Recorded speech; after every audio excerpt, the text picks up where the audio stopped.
Sir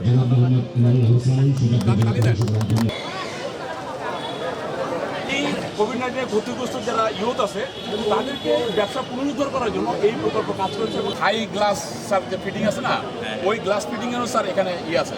তো আমরা এই স্কিল ট্রেনিং দিচ্ছি, যদি কেউ যদি স্যার এখানে যদি করে আমাদের যে সিভিগুলো ড্রপ হবে সেগুলো আমাদের যারা চাকরিদাতা প্রতিষ্ঠান তাদের ওখানে দেবো, তারা তাদের সাথে কাউন্সেলিং করবে। আমি আরডিআরএস বাংলাদেশে এখানে রেইস প্রকল্প এসে আমি মোবাইল ফোন ট্রেনিং সেন্টারে প্রশিক্ষণ প্রার্থী। এখানে এসে আমার হ্যান্ড স্কিল এবং হচ্ছে যে দক্ষতামূলক যে প্রশিক্ষণ নিছি এটাতে আমি অনেক উপকৃত হয়েছি এবং আমার হচ্ছে আগামীতে যে আমার যে ইচ্ছা বা আমার আশা আছে যে আমি নিজে উদ্যোক্তা হব হয়ে আরও কয়েকজন আমার ভাইদেরকে সাথে আমি আমার ট্রেনিং প্রাপ্ত করে তাদেরকে বেকারত্ব থেকে দূর করব। বাংলাদেশ সরকারের কাছে আমার বিশেষ আবেদন, এরকম প্রজেক্ট যেন প্রতি বছরেই চালু করা হয়। আর এখান থেকেই আমরা বেকারগুলো প্রশিক্ষণ নিয়ে আমরা বেকারত্ব দূর করব এবং বাংলাদেশ আরও উন্নয়নের দিকে এগিয়ে যাবে ইনশাল্লাহ। শিক্ষানবিশ হিসেবে যুক্ত আছি, এখানে আমি বিউটিফিকেশন ট্রেডে আমি আছি, সংযুক্ত আছি। এখানে এসে আমি অনেক কিছুই শিখতে পারছি, অনেক উপকৃত হয়েছি। রেইস প্রকল্পটি 2022 সাল থেকে গ্রহণ করা হয়েছে।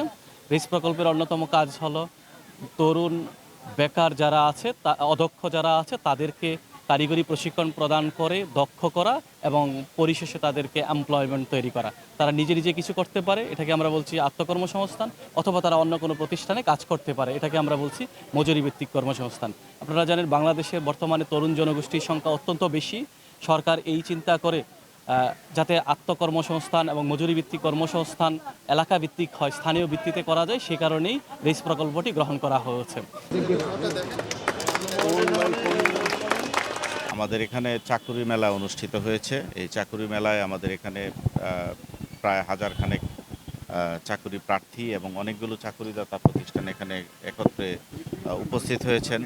এই জাতীয় অনুষ্ঠানের মাধ্যমে, এই জাতীয় কার্যক্রমের মাধ্যমে আমাদের এই যে জেলা, এই জেলার সার্বিক যে কর্মসংস্থান বৃদ্ধির যে কার্যক্রম সেটি আমরা বাড়িয়ে নেওয়ার যে চেষ্টাটি, সেই চেষ্টাটি করছি। ইতিমধ্যে আমাদের এখানে পিকেএসএফ, আরডিআরএস এবং আমাদের জেলা প্রশাসনের সমন্বিত কার্যক্রমে কিন্তু আজকের এই অনুষ্ঠানটি হলো। আমরা দৃঢ়ভাবে আশাবাদী যে আমাদের যে বর্তমান গণতান্ত্রিক সরকারের যে নির্বাচনী ম্যানিফেস্টো এবং যে টার্গেট, সেই টার্গেট অনুযায়ী 180 দিনের মধ্যে 1 কোটি কর্মসংস্থান সৃষ্টি করার যে টার্গেটটি রয়েছে, সেই টার্গেটটিকে আমাদের জেলার বিপরীতে ফুলফিল করার জন্য আমাদের কিন্তু আন্তরিক যে চেষ্টা, সেই চেষ্টা এবং কার্যক্রমটি অব্যাহত রয়েছে।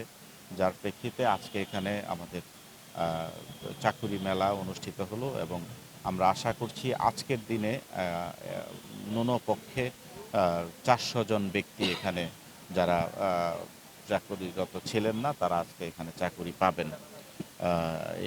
সব মিলিয়ে আমাদের যে জেলার যে সার্বিক কার্যক্রম এবং আমাদের যে তরুণ তরুণী যারা রয়েছে তাদেরকে উৎপাদনশীল এবং প্রোডাক্টিভ খাতে যুক্ত করার জন্য আমাদের কার্যক্রম এটি অব্যাহত আছে এবং ভবিষ্যতে এটি অব্যাহত থাকবে।